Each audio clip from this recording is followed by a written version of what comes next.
प्रभास ने अपनी धीमी कांपती हुई आवाज में अनिका से कहा, तुम्हारी जिंदगी का सबसे बड़ा सच यह है कि तुम्हारी माँ ने तुम्हारी जिंदगी के लिए अपनी जिंदगी खत्म कर दी। जब उसे खतरनाक अंडरवर्ल्ड ऑर्गेनाइजेशन से फॉर्मूला चुरा कर तुम्हारी माँ भागी थी, तब उसे इस बात का यकीन था कि वो लोग इतने खतरनाक हैं कि जरूर एक ना एक दिन वो लोग अपना फॉर्मूला वापस हासिल करने के लिए स्वाति को कहीं से भी ढूंढ कर निकालेंगे। स्वाति मल्होत्रा को इस बात का भी यकीन था कि वो लोग तुम्हें भी इस खतरनाक ड्रग का शिकार बनाकर तुम्हें भी मौत के हवाले कर देंगे। तुम्हारी जिंदगी बचाने के लिए जानबूझकर स्वाति मैडम ने कुछ ऐसे सबूत अपने पीछे छोड़े जिससे वो खतरनाक लोग स्वाति तक पहुंच पाए। और जैसे ही वो लोग तुम्हारी माँ तक पहुंचने में कामयाब हुए, तुम्हारी माँ ने अपनी जान दे दी ताकि उनके सामने ये बात साबित हो जाए कि जिस फॉर्मूला के लिए वो लोग उसे ढूंढ रहे थे, वो फॉर्मूला उसके साथ साथ हमेशा हमेशा के लिए खत्म हो चुका था। तुम्हारी जिंदगी का सबसे बड़ा सच यही है कि तुम्हारी जिंदगी बचाने के लिए तुम्हारी माँ ने अपनी जिंदगी खत्म कर दी। मुझे नहीं लगता कि इससे ज्यादा तुम्हें और कुछ जानने की जरूरत है। अनिका समझ चुकी थी कि प्रभास उसे सच्चाई नहीं बताने वाले थे। अनिका ने अपनी जगह से खड़े होते हुए प्रभास से कहा, मैं जानती हूँ कि ये पूरा सच नहीं है। आगे और भी ऐसी कई बातें हैं जिसका जिक्र करते करते आपके होंठ रुक जाते हैं। मैं मानती हूँ कि मेरी जिंदगी के लिए मेरी माँ ने अपनी जिंदगी खत्म कर दी, लेकिन मैं भी एक माँ हूँ और मेरे अतीत से मेरे बच्चों के भविष्य को जोड़ा जा चुका है। मेरे बच्चों की हिफाजत के लिए मुझे सच्चाई की तह तक पहुँचना होगा और मुझे यहाँ से सच्चाई पता चलने की कोई उम्मीद नहीं है। ये बात मैं अच्छी तरह जान चुकी हूँ। मैं नहीं जानती कि आप मुझसे क्या छुपा रही हैं, मगर इतना जरूर जानती हूँ कि आप जरूर मुझसे ऐसा कोई राज छुपा रही हैं जो मेरी जिंदगी की एक अहम कड़ी है। वहाँ रोहित के विला में तीनों बच्चे रोहित के जवाब का इंतजार करने लगे थे। रोहित अलेक्जेंडर को ये बताने वाला था कि आखिर 19 नवंबर की पार्टी में रिया और आर्यन के साथ साथ अलेक्जेंडर का बर्थडे भी मनाया जाएगा या नहीं। अलेक्जेंडर को काफी उम्मीद थी कि रोहित रिया और आर्यन की तरह ही उसका भी बर्थडे सेलिब्रेट करेगा। अलेक्जेंडर का बर्थडे सेलिब्रेशन जिंदगी में पहली बार होने वाला था, जिस बात को लेकर वो काफी एक्साइटेड था। मगर रोहित जानता था कि इस बात का जवाब देना उसके लिए इतना आसान नहीं होने वाला था। उसे अनिका के साथ डिस्कशन करने होंगे। अलेक्जेंडर का बर्थडे रिया और आर्यन के साथ सेलिब्रेट करने में कई तरह के कॉम्प्लिकेशन खड़े हो सकते थे। अभी रोहित के पास इस बात का भी सबूत नहीं था कि अलेक्जेंडर सचमुच उसका बेटा था या नहीं। अलेक्जेंडर को दुनिया के सामने इंट्रोड्यूस करने में रोहित कोई जल्दबाजी नहीं करना चाहता था, इसलिए तीनों बच्चों को बिना कोई जवाब दिए रोहित चुपचाप अपने कमरे के अंदर चला गया और अपना दरवाजा बंद कर लिया। तीनों बच्चे रोहित के सामने तो काफी फ्रेंडली होने की एक्टिंग कर रहे थे, मगर जैसे ही रोहित कमरे के अंदर चला गया, अलेक्जेंडर ने मुड़कर आर्यन की ओर देखकर कहा, थैंक यू वेरी मच। अगर तुम ना होते तो पता नहीं मेरे साथ क्या होता। अचानक ही आर्यन ने रिया का हाथ पकड़ा और उसे स्टेयरकेस से नीचे ले जाने लगा। आर्यन ने अलेक्जेंडर की बात को पूरी तरह इग्नोर कर दिया था। अलेक्जेंडर धीरे धीरे आर्यन के पीछे चलने लगा। अलेक्जेंडर ने आर्यन से कहा, क्या हुआ? तुमने मेरी मदद की, मुझे इतनी बड़ी मुसीबत से बचाया और फिर से तुम मुझसे नाराज होकर जा रहे हो। नन्ही सी रिया पीछे मुड़कर अलेक्जेंडर को देखने लगी, मगर आर्यन रिया का हाथ पकड़कर उसे लगातार सीढ़ियों से नीचे ले जाता रहा। अलेक्जेंडर चलते चलते अचानक रुक गया। आर्यन के रिएक्शन के सामने अलेक्जेंडर अपने आप को हारा हुआ महसूस कर रहा था। जैसे ही आर्यन और रिया गार्डन में पहुंचे, रिया ने आर्यन का हाथ झटकते हुए कहा, ये क्या कर रहे हो तुम आर्यन? अलेक्जेंडर की क्या गलती है इसमें? वो बेचारा कितना मासूम और इनोसेंट लड़का है, मुझे नहीं लगता कि तुम उसके साथ ठीक कर रहे हो। आर्यन अच्छी तरह से जानता था कि अलेक्जेंडर के साथ उसका बिहेवियर कुछ ठीक नहीं था, मगर आर्यन कहीं न कहीं अपने आप को ऐसा करने पर मजबूर कर रहा था। आर्यन जानता था कि अलेक्जेंडर की वजह से अनिका को काफी तकलीफ पहुंच सकती थी। आर्यन अच्छी तरह से जानता था कि एक दूसरी मम्मी के होने का क्या मतलब हो सकता था, और वो अनिका को किसी भी हालत में दुख नहीं पहुंचाना चाहता था। जब मोहित और उसके दोस्तों ने अलेक्जेंडर को नाजायज कहकर परेशान करना शुरू किया था, तब ये बात खुद आर्यन को भी बिल्कुल नहीं पसंद आई थी। आर्यन जानता था कि अलेक्जेंडर की कोई माँ नहीं थी और खुद आर्यन भी 6 साल तक अपनी माँ के बिना रहा था। एक माँ की कमी क्या होती है, ये बात आर्यन अच्छी तरह समझता था। मगर इससे पहले कि आर्यन अलेक्जेंडर को मोहित और उसके दोस्तों से बचाने के लिए आगे बढ़ता, आर्यन ने देखा कि अलेक्जेंडर ने खुद ही पूरी सिचुएशन संभाली थी। मोहित और उसकी माँ के सामने अलेक्जेंडर को बचाने के बाद आर्यन को फिर से ये याद आया कि चाहे कुछ भी हो जाए, उसे अलेक्जेंडर के साथ दोस्ती नहीं बनानी थी, क्योंकि कल उठकर उसका यही दोस्त उसकी माँ की जिंदगी का सबसे बड़ा खतरा बन सकता था। रिया बार बार आर्यन को एक ही बात कहती रही कि अलेक्जेंडर उतना बुरा लड़का नहीं है जितना आर्यन उसे समझ रहा है, मगर आर्यन रिया को बार बार यही कहकर चुप कराता रहा कि रिया जानती नहीं है कि अलेक्जेंडर के साथ दोस्ती करना अनिका के लिए कितना खतरनाक हो सकता था। रिया भी आर्यन के साथ ज्यादा आर्ग्यूमेंट नहीं करना चाहती थी, मगर कहीं ना कहीं रिया को ये जरूर लग रहा था कि अलेक्जेंडर के साथ कहीं ना कहीं नाइंसाफी हो रही थी। अलेक्जेंडर दौड़कर अपने बेडरूम में चला गया और अपने बेडरूम का दरवाजा बंद करके पिलो के नीचे अपना मुंह दबाकर कुछ देर सोता रहा। अचानक कुछ देर बाद पिलो के नीचे से अपना सर बाहर निकालकर उसने अपने फोन की ओर देखा। उसकी आंखों में आंसू थे, मगर अपने बिस्तर से उठकर अपनी आंखों से आंसू पोंछते हुए अलेक्जेंडर ने अपना फोन उठाया और अपने सोशल मीडिया अकाउंट पर लॉगिन किया। सोशल मीडिया अकाउंट पर अलेक्जेंडर का नाम मिस्टर 123 था। इसी अकाउंट के जरिए अलेक्जेंडर अपने यूरोप वाले घर से रिया के साथ गेम्स खेलता और चैटिंग भी करता था। उसने जब भी रिया को वीडियो कॉल किया था तब अलेक्जेंडर ने अपने मुंह के ऊपर एक अजीब सा मास्क लगा रखा था। अलेक्जेंडर ये सोचने लगा कि वो मास्क तो वहीं उसके यूरोप वाले घर पर रह गया था। अब अगर उसे रिया को वीडियो कॉल करना था तो उसे अपना असली चेहरा रिया को दिखाना होगा।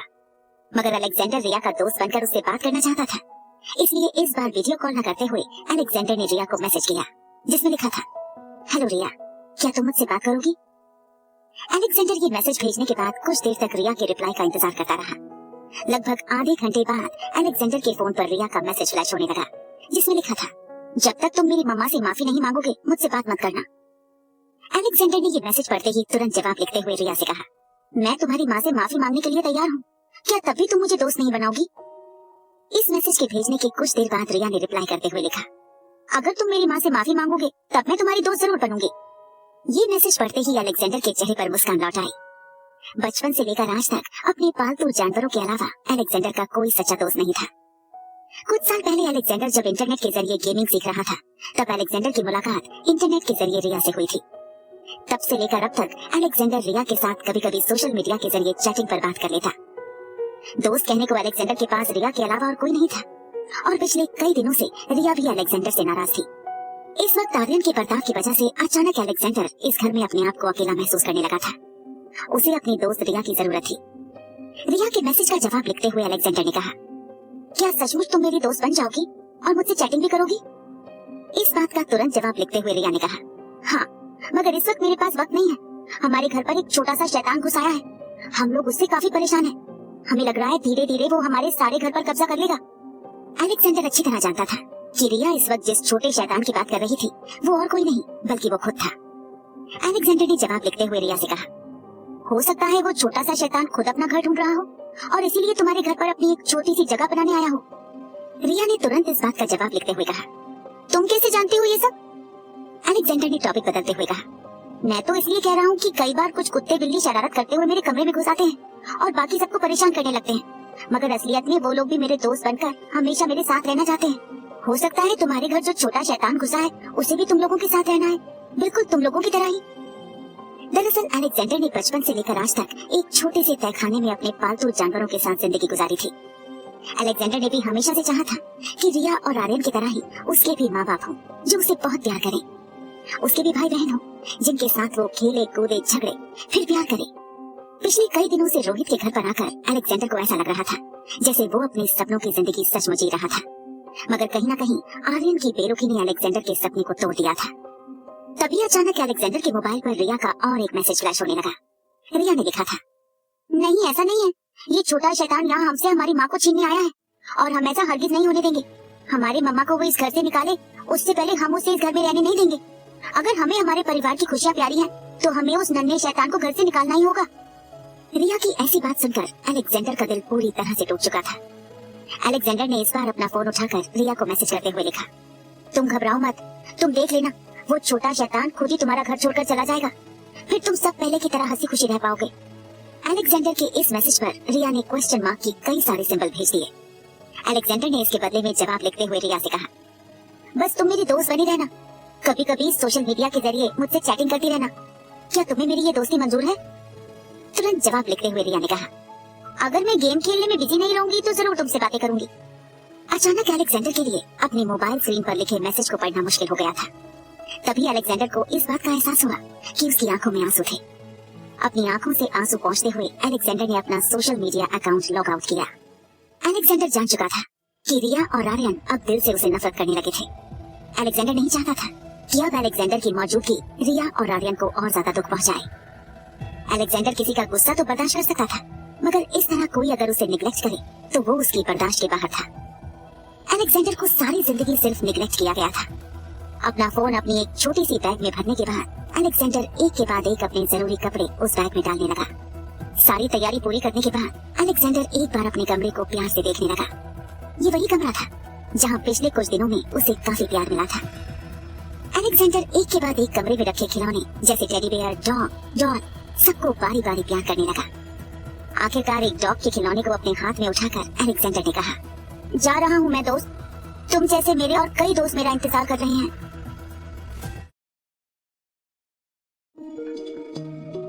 पिछले कुछ दिनों में भले ही रोहित ने ज्यादातर अलेक्जेंडर से कभी बात नहीं की थी, मगर रोहित ने उसे कभी कोई तकलीफ भी नहीं पहुंचने दी थी।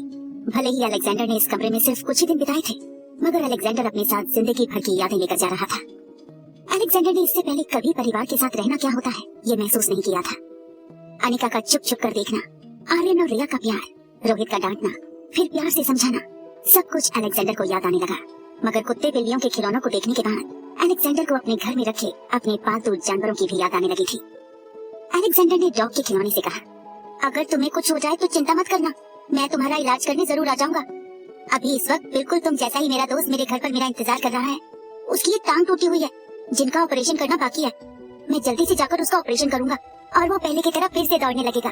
तब तक तुम लोग अपना ख्याल रखना और आपस में झगड़ना मत, क्योंकि अगर तुमने अपने दोस्तों को नुकसान पहुंचाने की कोशिश की तो तुम्हारे बाकी सारे दोस्त मिलकर तुम्हें घर से निकाल देंगे। अगर तुम अपने दोस्तों के साथ रहना चाहते हो तो उनके साथ बहुत प्यार से पेश आना। पूरे कमरे को एक आखिरी बार देखने के बाद अलेक्जेंडर चुपके से अपने बेडरूम का दरवाजा खोलकर बाहर चला गया। अलेक्जेंडर धीरे धीरे बिल्कुल हल्के कदमों से सीढ़ियां नीचे उतरकर दौड़कर किचन के पिछले वाले हिस्से के पास पहुंच गया। घर के सारे नौकर पार्टी की तैयारी में बिजी थे।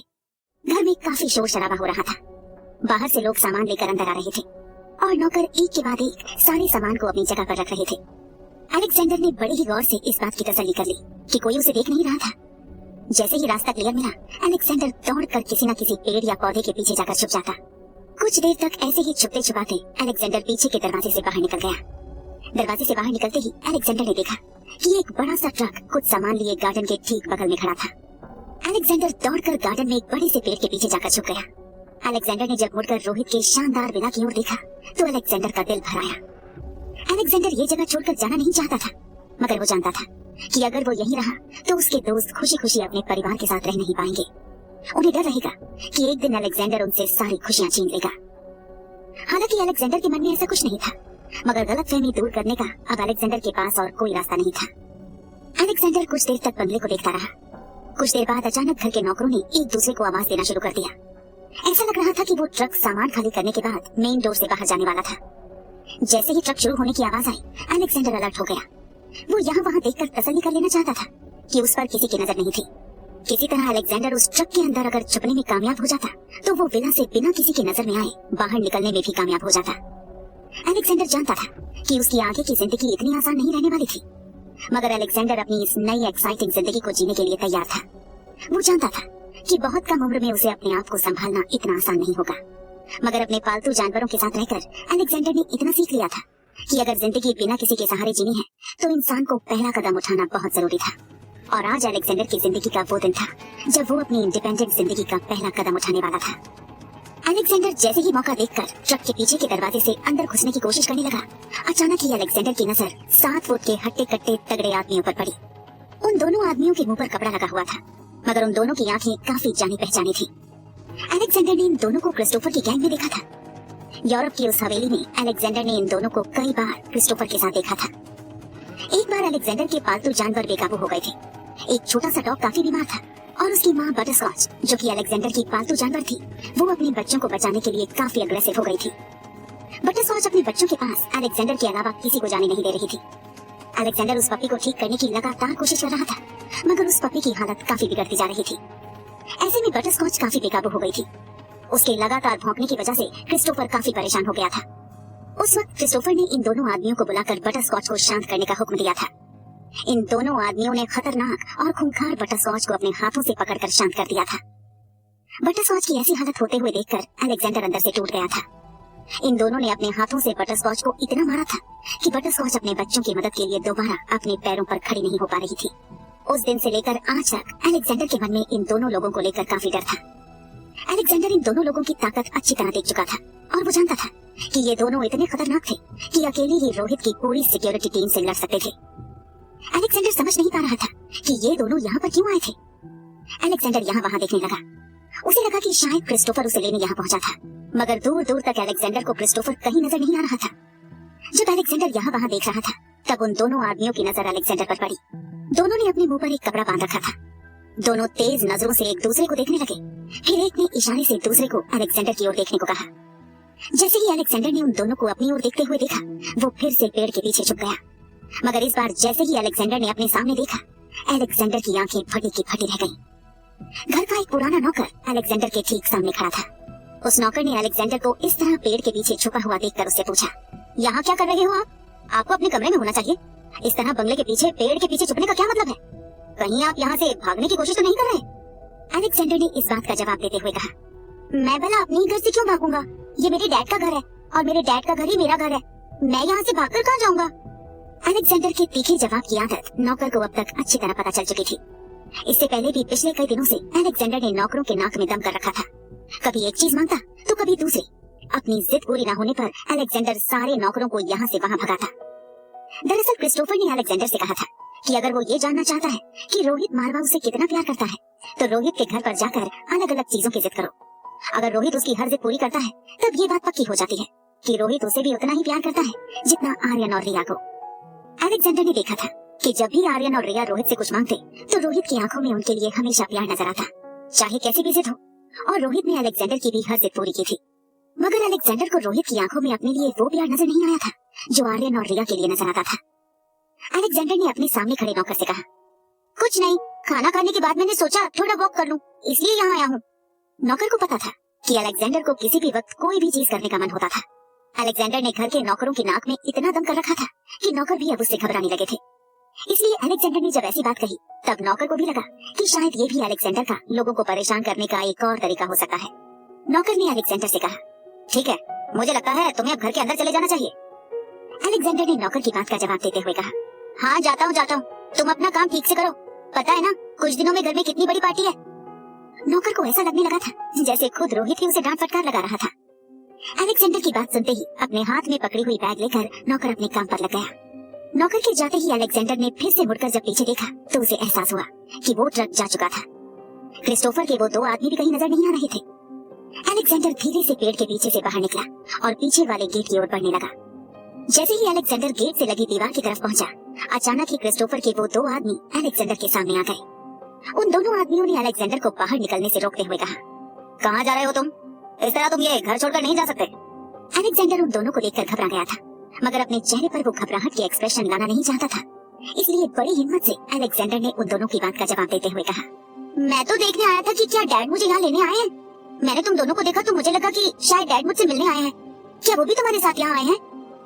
क्रिस्टोफर के दोनों आदमी हैरानी से एक दूसरे को देखने लगे। उसके बाद अलेक्जेंडर की बात का जवाब देते हुए कहा, देखो, अगर तुम ये घर छोड़कर जाने के बारे में सोच रहे हो तो ये ख्याल अपने दिमाग से निकाल देना। क्या तुम भूल गए हो बॉस ने तुम्हें यहाँ क्यों भेजा है? तुम यहाँ पर एक मिशन पर आए हो और मिशन पूरा किए बिना तुम कहीं नहीं जा सकते। तभी अलेक्जेंडर को क्रिस्टोफर की कही हुई हर बात याद आई। क्रिस्टोफर ने खास अलेक्जेंडर को यहाँ इसलिए भेजा था ताकि वो रोहित के दिल में अपने लिए प्यार पैदा कर सके और किसी भी तरह अलेक्जेंडर को रोहित और अनिका को एक दूसरे से दूर करना था। अलेक्जेंडर को जब क्रिस्टोफर की ये बातें याद आई, तब अलेक्जेंडर ने अपना सर नीचे झुका लिया। क्रिस्टोफर के दोनों आदमियों ने उससे कहा, तुम्हें अच्छी तरह याद होना चाहिए कि हमारे बॉस ने तुम्हारे लिए क्या कुछ नहीं किया और आज तुम इस तरह उनका मिशन अधूरा छोड़कर जा रहे हो। ये बात ठीक नहीं है। अलेक्जेंडर ने अपना सर ऊपर करके क्रिस्टोफर के एक आदमी से कहा, मगर ये काम करना बहुत मुश्किल है। मैं जानता हूँ इतनी आसानी से मेरे नए पापा को अलग नहीं किया जा सकता। वो उस औरत से, आर्यन और रिया से बहुत प्यार करते हैं। वो इतनी जल्दी मुझ पर विश्वास नहीं करेंगे, चाहे कुछ भी हो जाए। वो मेरे लिए अपने परिवार को नहीं छोड़ेंगे। तभी क्रिस्टोफर के आदमी ने अलेक्जेंडर के कंधे पर हाथ रखकर कहा, तुम्हारे लिए कोई भी काम मुश्किल नहीं है। ये मत भूलो कि तुम्हारा असली मकसद आर्यन को अपनी जगह से हटाकर खुद उसकी जगह पर बैठ जाना है। हर वो चीज जो आर्यन को मिलती है वो तुम्हारी हो सकती है। मारवा खानदान का बिजनेस हो, ये बंगला हो या रोहित की विरासत, मारवा खानदान की हर चीज पर तुम्हारा हक है। यहाँ तक कि रोहित के प्यार पर भी तुम्हारा हक है। उस आदमी की ये बात सुनकर अलेक्जेंडर हैरान होकर उसे देखता रहा। उस आदमी ने अलेक्जेंडर के कंधे से हाथ हटाया और ठीक उसके सामने आकर घुटनों के बल बैठ गया। उस आदमी ने अलेक्जेंडर से कहा, क्या आर्यन के पास आज जो कुछ भी है वो तुम अपनी जिंदगी में चाहते हो? अगर तुम रोहित मारवा से एक सगे बाप का प्यार पाना चाहते हो तो मेरे पास उसका एक रास्ता है। अगर तुमने मेरी बात मानी तो रोहित मारवा तुम्हें भी उतना ही प्यार करेगा जितना आज आर्यन से करता है। क्रिस्टोफर के आदमी ने नन्हे से अलेक्जेंडर के सामने वो बात रखी थी जिसकी तलाश उसे कई सालों से थी। वो था अपने माँ बाप का प्यार। अलेक्जेंडर बड़े ही ध्यान से क्रिस्टोफर के आदमी की बात सुनने लगा।